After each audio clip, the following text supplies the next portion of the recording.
from what I know at the moment that we're talking, this event won't take us off of that effort, which does have a short fuse or short timeline, in my opinion, of the president of the United States has thinks he's close.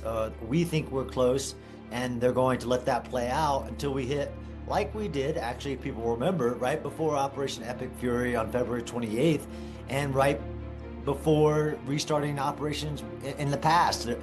This isn't the old regimes or old administrations of just continuing negotiations on forever.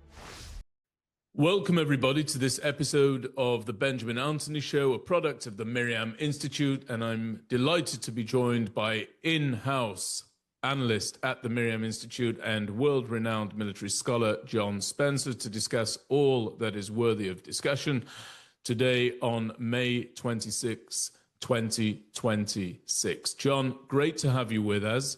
I want to dive right in. Give our listeners, if you would, a brief overview of the recent engagement by US forces against Iran in what Iran, of course, is, as it's wont to do, describing as a blatant breach of the current ceasefire. Well, hi, Benjamin. It's great to be back with you. As of last night, we've gotten information about Central Command U.S. forces engaging Iranian boats that they say were in violation of, just freedom of navigation in general. That I deeply believe is the foundation of the American economy and global economy. But in conjunction with the temporary ceasefire of Operation Epic Fury, CENTCOM says these Iranian boats were laying mines, sea mines, in the Strait of Hormuz, so they engaged them, and then ended it at that. That's what we know thus far.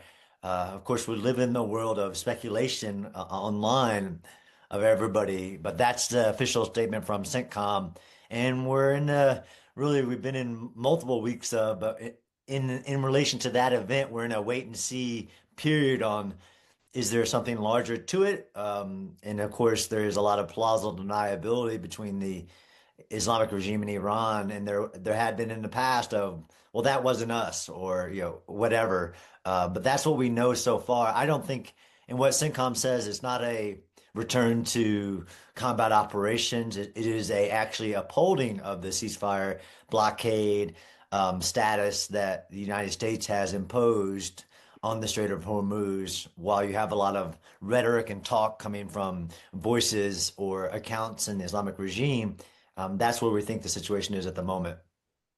And do you expect at all that the Iranians will use this as an opportunity to re-intensify their attacks either on US ordnance in the region or the various Gulf states that they've repeatedly attacked by way of their missile program? Do you expect any of that to come as a result of this latest engagement? I don't think so. I think we're still at the negotiation table. I don't think I try not to do predictions, as you know, of the fog of war, what we don't know. Everything from hearing about Saudi Arabia and UAE involved in previous direct attacks on Iran. There's so much that we don't know. I think this was just a moment, and that the priority of effort with lots of countries, actually, not just the United States, Islamic regime in Iran and Israel. I think there's lots of countries involved. There's some that I don't think are good partners to have involved, but it is what it is. At the negotiation table, is trying to get to a term of a agreement with a lot of non-negotiables that I personally believe, John Spencer, should be the United States is non-negotiable. And if you listen to official statements, not all these, which I can't stand, people close to the situation, leaks, or I won't name names, but reporters that somehow think they have the direct line behind the scenes. Listening to Secretary Rubio, Vice President Vance, the president himself, of where the non-negotiables are for the United States, but that we keep hearing we're close. I think that conversation will continue in this event. From what I know at the moment that we're talking, this event won't take us off of that effort, which does have a short fuse or short timeline, in my opinion, of the president of the United States thinks he's close. We think we're close, and they're going to let that play out until we hit, like we did, actually, if people remember, right before Operation Epic Fury on February 28th, and right before restarting operations in the past. This isn't the old regimes or old administrations of just continuing negotiations on forever. You're referring to the American side of this negotiation, right? That's right. There is Yeah. the short timeline of even, now there's, again, I can't stand rumors until you see what the deal is of a 30-day pause for this, a 60-day pause for that, so that negotiations can happen. As we saw with the United States that went actually um, to Islamabad for that direct negotiation, and they walked away because the non-negotiables weren't being talked about. There's so much that we don't know, but I don't think, Benjamin, that this event from last night of upholding the blockade, upholding no interference or attacks like sea mines, and that would complicate opening up the strait. It's all part of the current pause that I believe we're in. So let's talk a little bit about some of the mooted, and I don't think anybody really knows at this stage, but it's worth talking about some of the mooted terms of the deal as is being reported and as we're probably both hearing from our respective sources. So apparently, Iran is currently agreeing to bring about an end to the production of nuclear weapons, and the United States is also offering a situation whereby the Iranians might sell the enriched uranium, the highly enriched uranium that seems to be. I'll talk about the less highly enriched uranium, why that remains problematic, perhaps separately. But there's a notion that America is offering to actually purchase the highly enriched uranium from Iran. And also, together with that, another proposal which speaks to the possibility of moving the uranium to a third party country or diluting the uranium under the auspices of the IAEA inside Iran. With regard to the Straits of Hormuz, Iran is talking about establishing a permanent Iranian oversight mechanism there that will ultimately decide who will pass and who will not. And of course, the danger with that is that it would give the Iranians a veto over who does traverse the straits. And such a demand could well end up bringing about a total collapse of the ceasefire talks, in my opinion. I cannot see how the Americans could possibly accept as viable a demand that Iran now takes hold and governance essentially over that waterway. Those are some of the conditions that the Iranians are said to have put forward. But you also alluded to something that I think our listeners should be aware of, which is just the sheer influence of the Arab and regional powers, several of whom are not good actors. We know that the following spoke to President Trump just yesterday. Those include Sisi of Egypt, of course, Erdogan of Turkey, a senior military member from Pakistan, the Emir of Qatar, the leader of Bahrain, bin Salman of Saudi Arabia, Ben Zayed of the UAE, and of course Hussein of Jordan. And apparently President Trump has expressed to them that they will be required to join the Abraham Accords as part of any agreement here. He has expressed, the president, that the broadening of the circle of signatories to the Accords would have to begin with the Saudis and the Qataris. I don't believe that Israel is particularly interested in the latter of those two.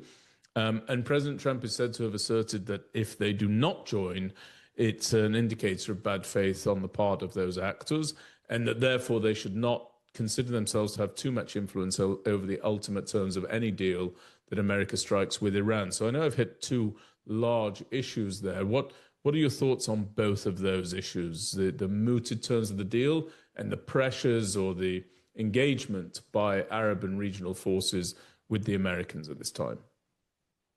Yeah, I don't want to quote Donald Rumsfeld, actually, which was quoting a Harvard Business Review article. If people don't know, it's a really good one about the known knowns and the known unknowns. There are some aspects that I trust as known knowns more, although President Trump speaks his own language. He posts his own information. When he says we can be assured that were, calls that were made. So on the first issue of the enriched uranium, or what the president calls the nuclear dust, and he made a couple posts over the weekend even about the dust, and that is ultimately, from my own interpretation, there is a non-negotiable of non-nuclear proliferation. Actually, and there was actually an NPT treaty discussion in the United Nations recently, and the United States made a comment that it was unfortunate that we didn't address the Iranian pursuit of nuclear weapons in that conversation. There's only 9 nuclear-armed countries in the world. We don't need a terrorist state with one, and that's a foundational global aspect that I think is worth fighting for. So we can discuss, like you said, and people are speculating. But I truly believe that the current administration is a non-negotiable, non-nuclear proliferation, that the Islamic regime in Iran will not have a nuclear weapons program. Now, everybody will do what abouts on that. Of course, the 60%, like you said, like in order to take that from 60% to 90% and then weaponize it, everybody knows that that's a limited time, that's a non-negotiable. Whether you destroy it there, and there's some really good research that posted over the weekend too about even destroying it on site and burying it, all these things that can be done. Like you said, there are many alternatives, and there's actually history of like moving it out into another country.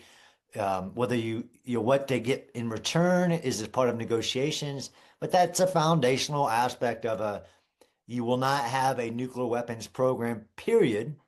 And that's, enriched uranium to me is a part of it, of course, but also centrifuge, enrichment, all these things are a part of that. The aspect of course, if the president has a bigger view of course, the Middle East, that this is about normalizing the Middle East and normalizing relationships with Israel.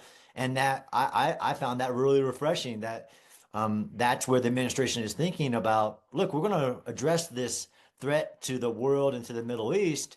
And while we're at it, because I think we have seen the Middle East change since October 7th, let's talk about normalization and the hurdles to it with Israel. And that's huge. And within the Abraham Accords, I think that's important. But we had to get past this gamesmanship, almost not game theory, but gamesmanship of the Islamic regime in Iran guys thinking they can outmaneuver the United States and have a nuclear weapons program. And you don't want history repeating itself. And I see the administration learning from the lessons of the past, whether it was, the particulars of a deal that actually allows a program, but not enrichment breakout, all these things, is that you have a lot more common sense I see happening.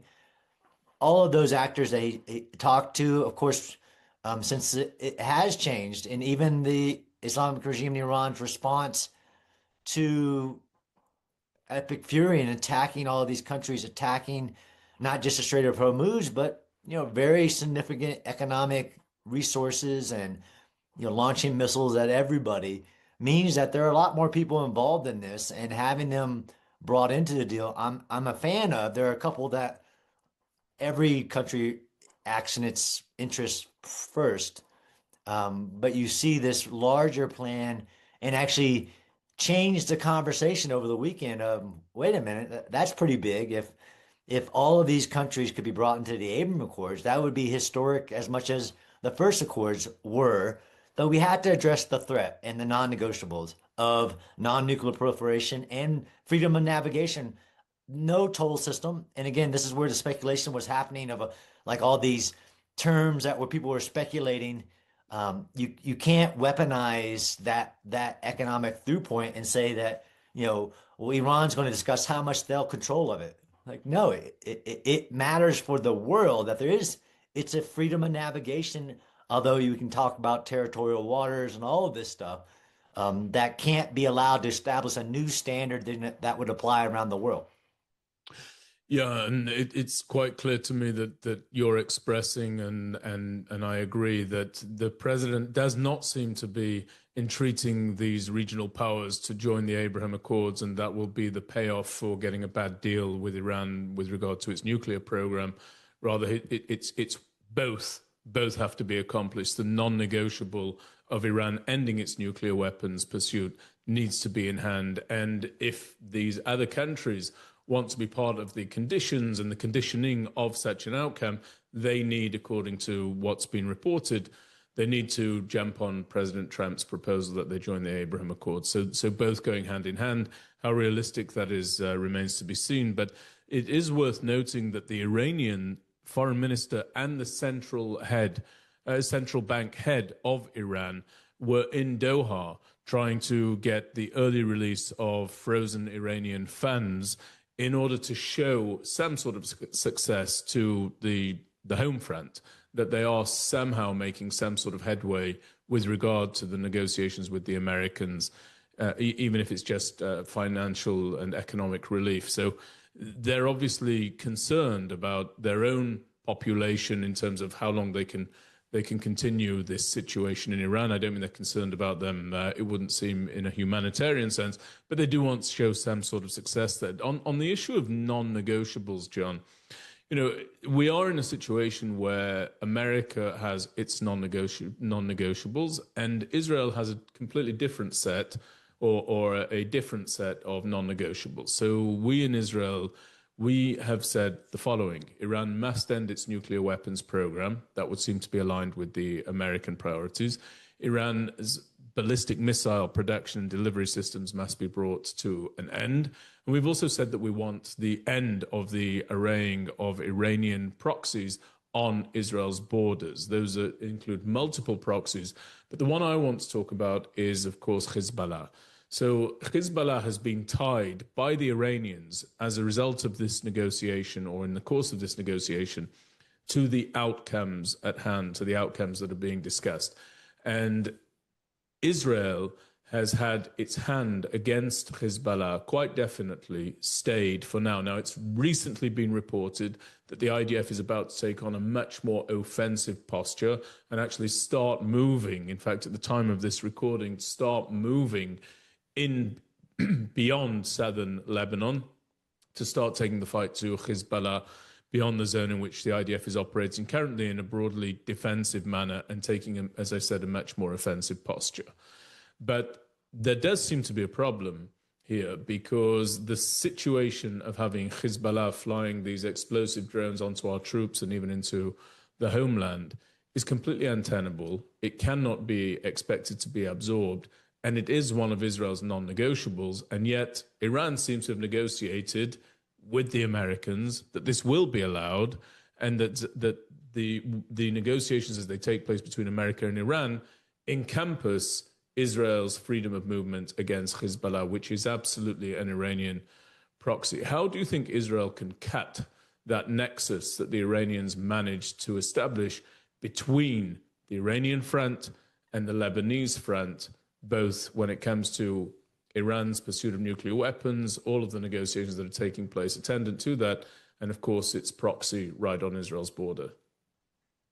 Well, I don't have all the answers, Benjamin, of course, but the fact is now where some people might have speculated when you say the proxy Hezbollah, the terrorist army in Lebanon, that is holding the nation of Lebanon almost at ransom.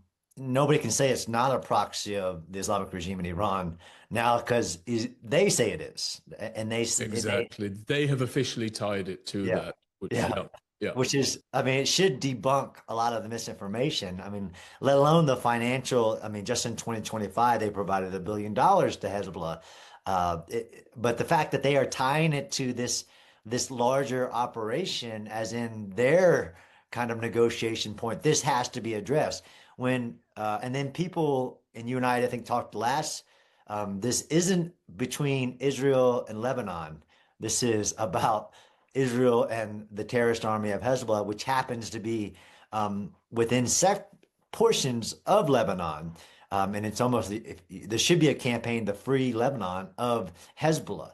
How to cut those ties, as we've seen Hezbollah being weakened, but definitely not gone, and how long that would take, is that it's a very, I don't want to say as a kind of wishing it away, a very complex situation.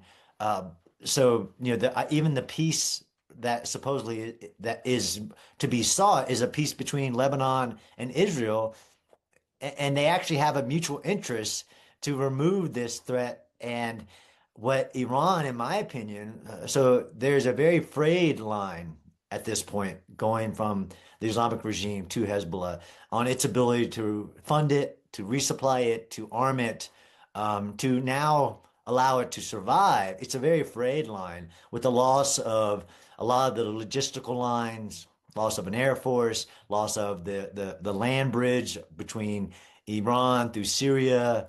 You know, you have a partner who says that won't happen anymore. Whether you call it, it's a dubious partner, of course. Uh, how that plays out, of course, I'm surprised, and I think we all should be surprised at the vulnerability of Israel and the IDF to these fiber optic drones, which have been around now in Ukraine and been the dominant form of low cost attacks in Ukraine and Russia for a while.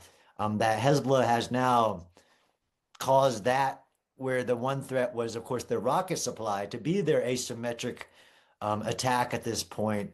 But there's so much involved in that conversation, very revealing that Iran will make it a not a non-negotiable, but one of their priorities of the negotiation is the survival of a terrorist army in a state when the government of that state is also almost with Israel in the campaign to remove them as a military faction within the state of Lebanon. And I know that even within the last few weeks, Hezbollah has called for there to be a revolt of the and takeover of the Lebanese government. I think the United States is actually, side by side with Israel on the goal to remove this threat, of course, to Israel, and that's terrain based. But even the threat to Lebanon and the Lebanese people and all that is associated with that. I don't have a straight answer for you to how to cut the tie. I think it's a very frayed tie.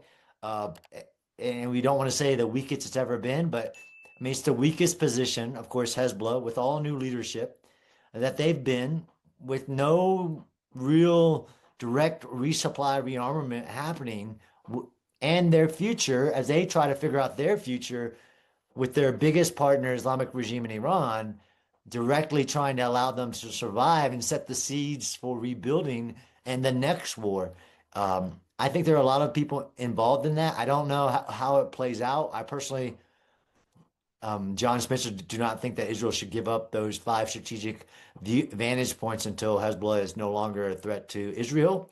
And I think that could be part of the conversation as they push forward, as you were talking about, to further destroy the decades of military capability that Hezbollah has built inside of Lebanon, preventing the Lebanese army from actually having a chance at disarming them, right? We could talk political military power as we have in other areas, but they have a vast arsenal, and you can just watch the idea feed on the discovery of more and more underground weapon supplies, rocket supplies, as they deal with of course, the tactical threat of these fiber optic drones.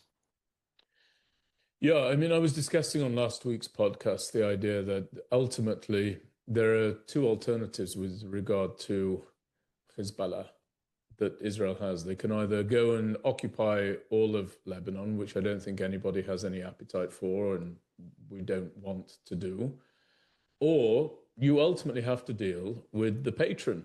And that means that you have to deal with Iran. And I'm just wondering, it raises a broader question.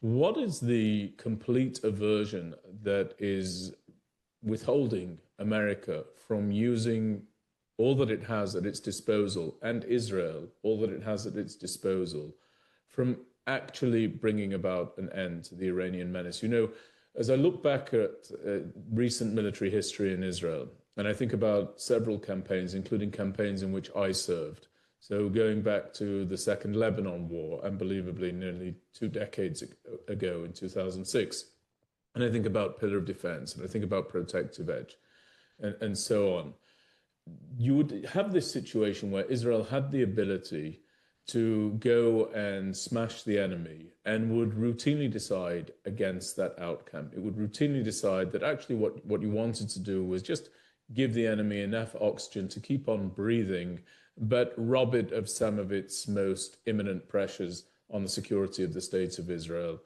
for a very, very short period of time. And so the question that would recur was, what is the purpose of us having this great military might if we're not willing to wield it in the defense of our own country with some sort of permanent outcome as a result of that? And I ask the same question both of Israel and America at this time. What is the purpose of having this massive military superiority if we continue to engage with the Iranians as though we don't have that, as though we don't actually have the ability to take control of the skies, as though we don't actually have the ability to take over Hog Island, as though we don't have the ability to sustain a blockade, for example? What do you think it is, John, that is somehow endemic within the defense establishments of both countries and is deeply, deeply turned against, it would seem to me, the willingness to wield maximum force and lethality against an enemy in order to bring about an end to the menace that enemy is spreading across American interests and Israeli interests, obviously in the region, but even beyond the region? Oh, don't give me any easy questions, Benjamin. So it all comes down to cost and risk. You're asking at that, if you if we focused on the threat of Hezbollah, so if we did a Venn diagram of Lebanon, Israel, in the United States, as in almost like a coalition of mutual interest in removing the threat of Hezbollah, the proxy, the crown jewel proxy of the Islamic regime in Iran.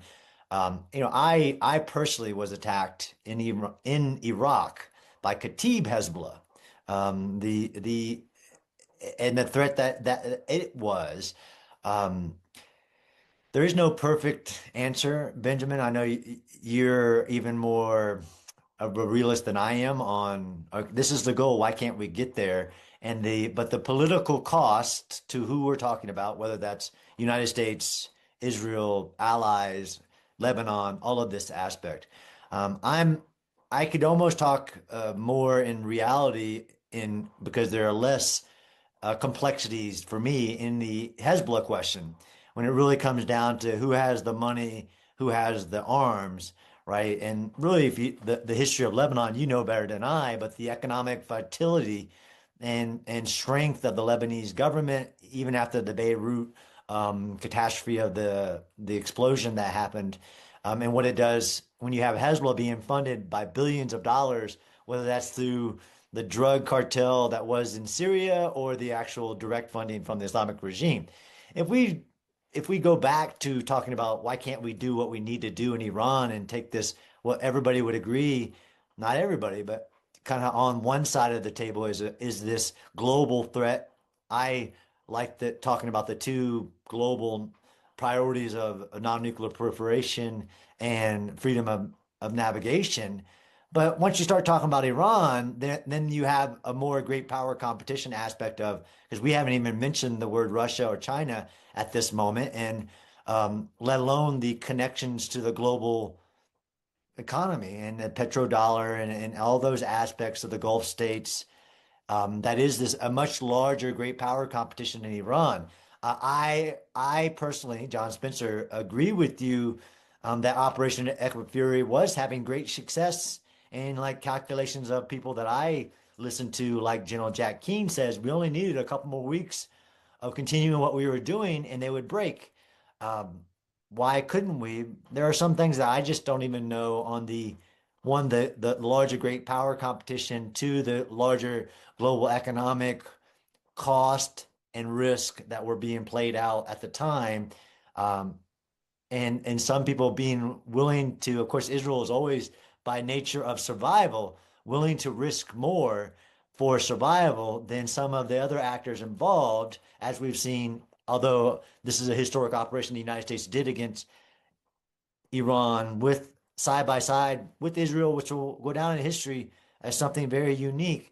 But why didn't we keep on going? There's information that I don't have, And this deal that will be made, it isn't, of course, total victory. It isn't the removal of all, like you said, even the proxy aspect of the oxygen that's still being fed to Hezbollah in that very complex situation versus the trade-off of what is the status of the Islamic regime in Iran. And Benjamin, I think we'll have more podcasts to be had, even if we get to a deal. Again, I always, we have to talk about what is China and Russia doing at this moment. There is talk about including, and that was the one of the, I think the ideals of the pause was, where did Beijing really sit within this discussion on what are they going to risk? What are they going to pay in order to keep their gas station in the Middle East going? Uh, and I don't think that much came out of that conversation between the United States and Beijing in figuring out where they sit with it, on purpose. That now changes the calculation of, again, what is the United States willing to risk and the costs associated with it directly to our economy. As you know, the costs are, of course, the gas prices are significant, but the larger cost to these generational aspects of non-nuclear proliferation, because once they pull a North Korea and make it to a nuclear bomb, the entire world changes. And then the ripple effects that I think are worth fighting for. There are many answers to your question, Benjamin, on like why can't we do what's necessary? Which any practical person, but this is, war is politics by other means, and it's not practical and common sense, should view as the the greater good, the peace that could be achieved by removing this threat to peace for the entire world. You think it would be common sense, like, Joe, just keep going. And why isn't regime change on the table and all of these aspects of it? Because of those complexities, especially if you go to that greater power competition and all those actors that we talked about that do have some stake or interest, whether we want them to or not, in the current paradigm. I don't know personally, so I'll end with this, is no matter what happens over the next couple of weeks and why the Islamic regime at bank is so desperate to have money at this point.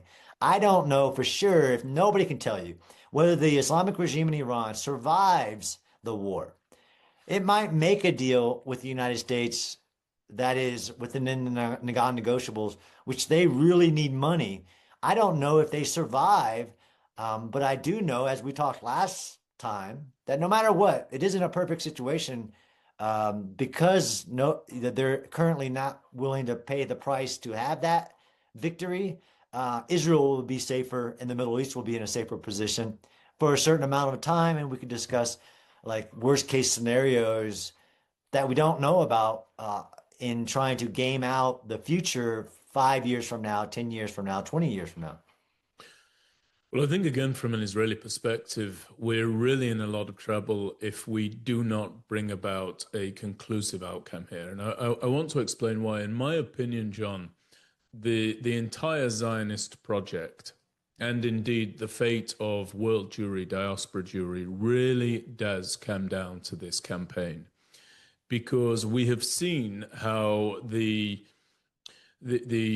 perceived weakening of Israel, or the vulnerability of Israel, that was on full display on October the 7th, prior to this incredible fight back that came against multiple fronts. But on October the 7th, as citizens, regular citizens in Western states, educated citizens in Western states, such as France, Germany, the United States of America, once Great Britain, a whole bunch of others, looked on, and as they saw the vulnerability of the state of Israel, they became emboldened to attack, harass, delegitimize, and really ostracize the Jewish communities within their countries, because there is an association that they make, consciously or subconsciously, between the strength and durability of the one and only Jewish state and the strength and durability of the Jewish community, wherever that community may be.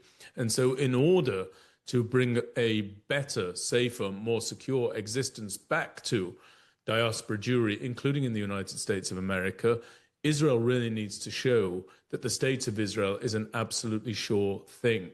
And the problem that you have is you currently, and I don't want to be overly pessimistic, but without any question whatsoever, you currently have a citizenry in northern Israel that is deeply, deeply, deeply embattled as a result of this ongoing harassment by Hezbollah, which we've already said is a proxy of Iran. In addition to that, you don't have a closed theatre with regard to the Gaza Strip. I think we can spend just a couple of minutes on that before we conclude the podcast, but I'll come to that in a moment. And then you also have what you've just alluded to in your response to my question. You have this political uncertainty. So when I look at the landscape of political leaders in America and in the States of Israel, I don't believe that you're going to get a combination such as the one that you have between Prime Minister Netanyahu and President Donald Trump anytime soon that is willing to tackle the source of all of these ills, namely the Iranian regime. And if President Donald Trump, and I don't know, I think a lot of people have leapt to say that President Trump has lost his appetite for this campaign. I don't think anybody knows that. I don't think that his actions to this point necessarily express that. We'll wait and see. He has a different way of going about his negotiations, a different attitude to the stopping and starting of conflict, a different way of privately negotiating, a different way of publicly negotiating. Time will tell. But in the event that the Americans decide that they are not going to push the military offensive against Iran, that means, of course, that Israel is left to its own devices to do so. And Israel has expressed that there are certain things that are achieved only by way of operating together with the world's only superpower against the Iranian menace. So Israel would be limited in terms of its ability to bring about an end to this ongoing threat and this regime over there in Iran. That's one. The second thing is we've got elections coming up in Israel. We're already, I would argue, into election season, and I don't see anybody at all on the horizon, whether it be from the Israeli left or the Israeli right, or any of those who have recently formed alliances with strange bedfellows. I'm referring, for example, to Naftali Bennett, former prime minister, who has now officially joined forces with Yair Lapid. Those two parties, those two individuals are not aligned on any number of issues, and nor are the members of their respective political lists aligned.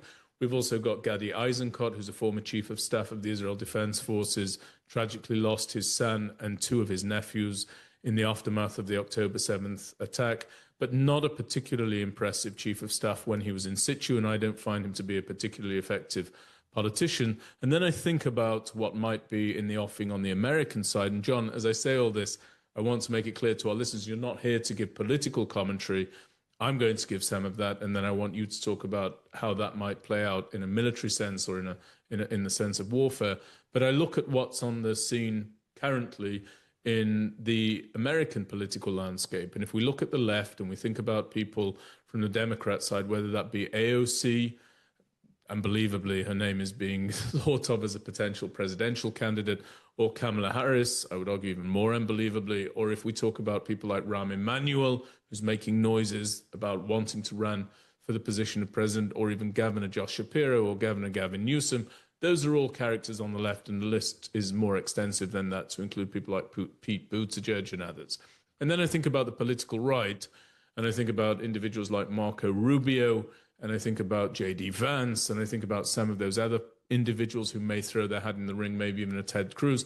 I cannot see a scenario where a combination of any of the aforementioned, whether on the American side or the Israeli side, in the next incarnation of political leadership in both countries, is going to come together and decide, right, Donald Trump and Benjamin Netanyahu didn't finish this off, but we're going to go forward and actually handle this. I just cannot see that coming about. I might be wrong. Time may prove me wrong. But within that theory, don't you think that there needs to be a much more determined effort and much more willingness and readiness to actually go in and destroy and bring about an end to this threat, and not let the Iranians act, talk, and negotiate as though they've won this military campaign against the United States and against the states of Israel? Quite the opposite is true, and yet they're allowed to continue to operate at the negotiating table as though they are the only world superpower. Oh man.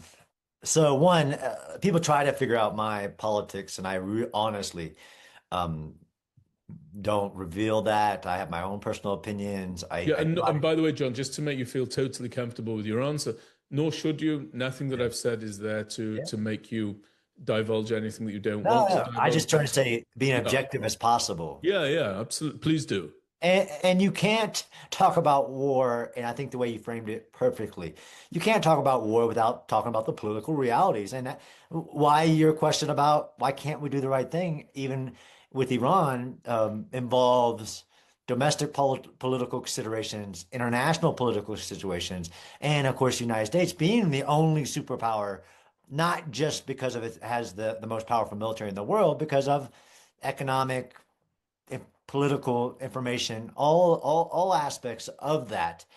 I 100% agree with your conclusion that one, John Spicer's opinion, we got to this sad state because of that um, lack of political will to do what the entire everybody believed everybody who is sensible would believe is necessary and allow these threats to grow to a level of no return, which is what this administration says, not on my watch. We won't get to a point of no return, and we're going to set the conditions so this isn't a non-nuclear Iran this for the next 3 years. This is a situation that prevents it. I believe that that is there, but 100% agree with your conclusion. The time is now. No recent history, to include the failed. My friend, I say God Saad has this whole new book out doing great. Suicidal empathy. I think we have suicidal political um, theory that we've been doing for the last few decades of, yes, I see what they're doing, just but we can't. They don't really want to do that, even though they're everything they're doing. So it's this weird suicidal political theory that we've been applying. You're 100% right. This is the only moment of a generation to make things right, because there's nobody else, and that's just history, that's going to have the ability, the consensus, the will, the common sense to do what's necessary, that is a threat to the world, not because of my analysis, because they say so, and what they want to do.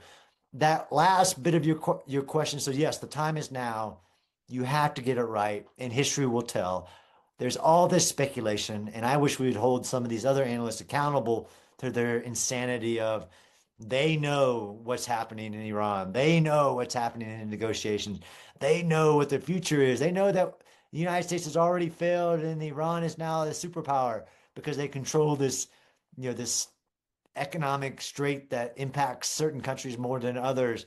It's insanity. But the narrative is important because you can win a battle and lose a war just by narrative. Of course, that's the nature of war. And the narrative within Iran, if the Islamic regime, again, I don't know if it survives, even if it makes what they think is a good deal, because there's so many aspects of their stability, and this is the myth of their stability, politically, economically, even in coercive power within the Islamic regime. It's not where people think it is. Of course, they're going to say no matter what happens that they won. That's the nature of authoritarian dictator, whatever theocracy that they are. They're going to say they win. This is the analysis that we'll have to do in the end of, is it a situation, and we make it comparative analysis to, like we did on our last show, October 6th. But the time is now. Yes, you can't let them have a narrative. They're going to have their own narrative, but this is where it gets to even internally, like we've seen the last few weeks of inside the United States. And I think there was a really good article about the really anti, I know you deal with it in Israel, but really the anti United States rhetoric that almost it already wants a narrative that we've lost and doesn't want to do any analysis of what actually happened. What the deal says is that you lost. Even the fact that we're talking about a negotiation means you lost. And there is within it an anti-American, anti-United States power narrative, which was also part of this suicidal political theory, is that you can't be strong and you can only do things through negotiation and through political appeasement, that is the decades of wrongdoing that has happened up to this point. The time is now. If you don't get it right, you're absolutely right.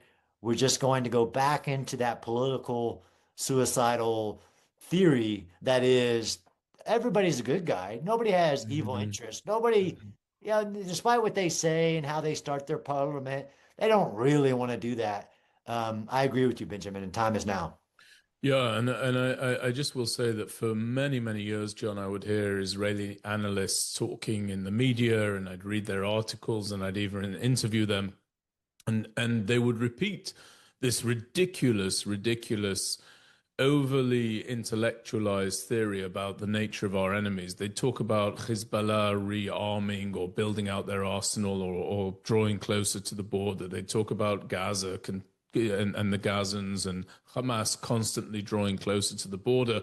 And then they'd follow it up with this nonsensical dross of saying things like, but it's not really in their interest to have a war, and they're not interested in escalating, and they'd be proven wrong. And then there would be rockets flying in from both of those enclaves.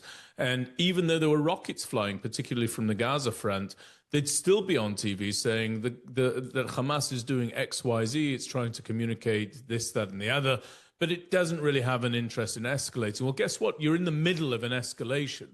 And you're failing to understand that you're in the middle of an escalation, and you're talking about them as though they have no interest in escalating, but they are actively escalating because they're firing onto your civilians inside southern Israel in the case of Hamas. I have long been troubled by what I've just said, the over-intellectualizing of a very simple, not easy, but a very simple dynamic, which is that Israel's enemies mean it harm. And incidentally, Israel's enemies are backed by populations. And I just want to round off this episode, John, by making an appeal, frankly, to Israelis and to my leadership in Israel. I think that we have fallen back into the willful turning of a blind eye to a festering, dangerous, clear, present, and immediate threat to the safety and security of the state of Israel coming from the Gaza Strip. Now, for many, many years, you will recall that Israeli policymakers and their friends overseas were repeatedly saying that we didn't really need to be focused on Gaza. We could manage the conflict inside Gaza. What we really needed to do was to focus our attention on Iran. Iran was the big threat. We needed to look at Iran. We needed to train all of our best efforts towards Iran. And Gaza is something that is secondary in our list of priorities. And of course, the October 7th massacre woke us all up from that dreamlike nonsense. I never agreed with that idea. I always felt that Israel had to be able to walk and chew gum at the same time, and that it could not ignore an immediate proximate threat in the Gaza Strip in order to focus on a distant potential threat over there in Iran, without qualifying which is the more dangerous threat to us. Now, we're in a situation where Israel holds the majority of the Gaza Strip.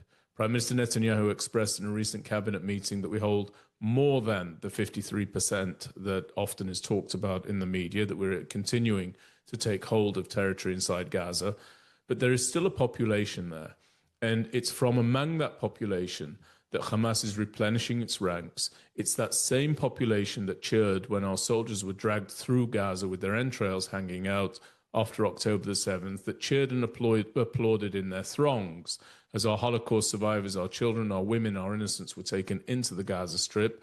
And it's that population that was supportive of Hamas inside Gaza and actually voted for Hamas inside Gaza when there were the last elections. They are supportive of that terror organization. We deal in the soft bigotry of low expectations, say, well, the Palestinian Arabs didn't know what they were voting for when they supported Hamas, but at the same time we have a contradiction where we're told, but yet they're eminently ready for statehood and independence. So those two ideas are not consonant one with the other. And I actually believe that when you look at the political winds and how they're blowing massively against continued American support for Israel in the United States of America, and when you look at the fact that whether one loves or loathes Benjamin Netanyahu, he's certainly a greatly experienced statesman on the world stage, and there isn't someone coming through the Israeli political ranks that even remotely matches his capabilities in that particular sense. We're going to have a problem again from Gaza and from the Gazans very soon. And I would like to see my leadership move towards the relocation of the Gazans out of the Gaza Strip, first and foremost into the Sinai Peninsula. This is something that was spoken about with great intensity some months ago. You and I spoke about it at a live event in Atlanta. People can scroll back and listen to the podcast about that if they want to go through our archives. But it's disappeared from the discourse. And the reality of the matter is that if we don't resolve that issue and move that population away from our border, we are going to face international opprobrium on an even larger scale than we currently face, without the sophistication of response that we currently hold, and without a pro-Israel American president potentially occupying the White House. This is why it needs to be done. Now, Egypt, of course, has said that it won't accept them. Incidentally, Egypt was in breach of the terms of the peace agreement between the Arab Republic of Egypt and the State of Israel that was brokered by Jimmy Carter when they moved ordnance into the Sinai Peninsula to prevent Israel from sending the Gazans into the Sinai. But this is an ongoing threat, and it's being overlooked again. And if we don't put our focus back on it, we're going to have a recurrence eventually across a long enough timeline of something dreadful coming from that enclave.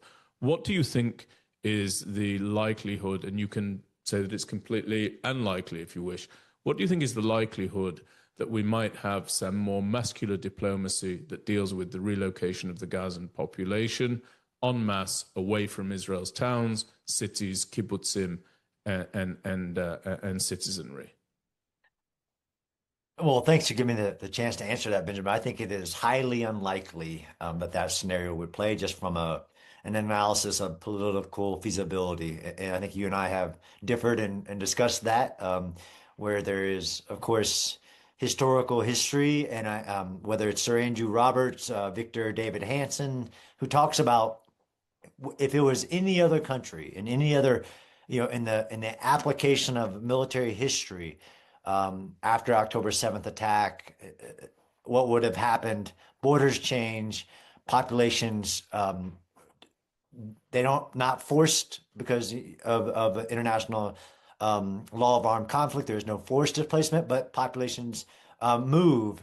All of that aspect aside, my analysis of in answering your question of the political feasibility is almost, I would put it at zero. And what the greater hope, and you and I differ on this, is I think what Israel has achieved is unlike any part of the past recent history with Gaza, which is a true isolation. And that, for me, is the center of gravity for the future of the security paradigm in dealing with Gaza, is a true isolation of Hamas from the chance of resupply. Then you so that's my number one priority in a political feasibility. That border between Egypt and Gaza has to remain now, for once in decades, sealed from the possibility to include through the Rafah Gate of resupply and rearming Hamas, who does have military capability at the moment, which is the next priority, is the demilitarization and the de-radicalization of the population holistically, which I know is a much larger, maybe our next podcast, about what is the status of the president's peace board, the NCAG, and other aspects of what I think is the more political, realistic situation, Benjamin, of versus any other country versus the situation now. An isolated enemy, which is massive, that is in that remaining portion, demilitarization and de-radicalization, for there to be any chance for peace for the Gazan population after de-radicalization, and southern Israel. I know that's not a solution that you like, but my opinion of the political feasibility, even globally, in accordance with the Abraham Accords and all that in the Middle East. Well, John, I very much appreciate your response. I'm going to stick my neck out and say that I view the Palestinian Arab issue as such a strategic danger to Israel, as such a massive liability to our long-term security and standing astride the world stage. And I also view the notion of ceding any land to them as an act of absolute suicide. As a result of those two considerations, were I to have my way, I would absolutely prioritize the relocation of the Gazan population outside of the Gaza Strip, yes, into the Sinai Peninsula. And I believe that what would actually happen there, John, would be that Sisi would simply move the population on into the continent of Africa, quite in fairly similar fashion to what we've seen the Europeans do with the migrants towards Great Britain. They're supposed to stop in their first city of refuge or country of refuge, country of safety. And instead of that being the case, what the Europeans do is they simply put them on boats, move them up towards the UK, and the UK is largely coming apart as a result of that. I think you'd see the opposite direction of travel. Were we to move the Gazans into the Sinai Peninsula, I think you'd see Sisi disperse them throughout the continent of Africa. But I think as long as they stay there, where they are inside Gaza, they remain a threat, a danger to the Israeli population. And I think that they remain a great tool for the continued and intensification of the effort to completely delegitimize and potentially internationally sanction the state of Israel until some sort of imposed outcome and resolution with regards to the Palestinian Arabs comes about. And I would much rather move and initiate an outcome than have one imposed upon the state of Israel by the international community, which hasn't shown great sympathy towards our plan, even applied even in the aftermath of the October 7th massacre. I think it's that strategically important, and I think that it is that much of a threat that our government, my government, must look at it again, train its attention upon it, and somehow wrestle and deal with that issue. And just one other thing that I would say, John,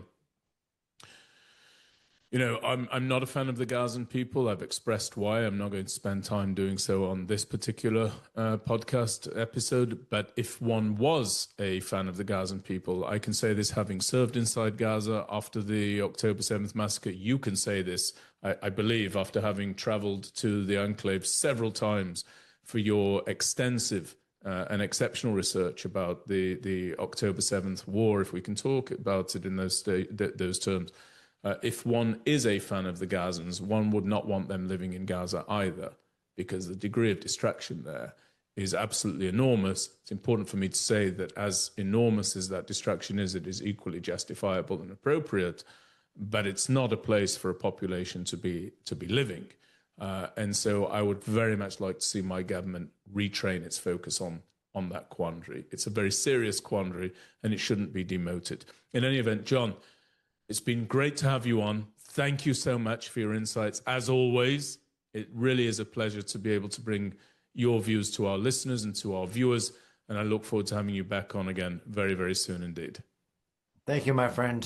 We don't always agree, but I love our conversations. Likewise. Cheers, John. Hi, folks. Thank you very much indeed for tuning into this episode of The Benjamin Anthony Show. Listen, if you're enjoying this content, please, on YouTube, be sure to hit the subscribe button and the bell icon. That's how you'll get all of our updates as soon as they're released, as well as our cutting-edge footage that shows unique perspectives from the battlefield and from the theater. And if you're listening to the podcast on iTunes or Spotify, please be sure to subscribe to the show there. I look forward to seeing you next time.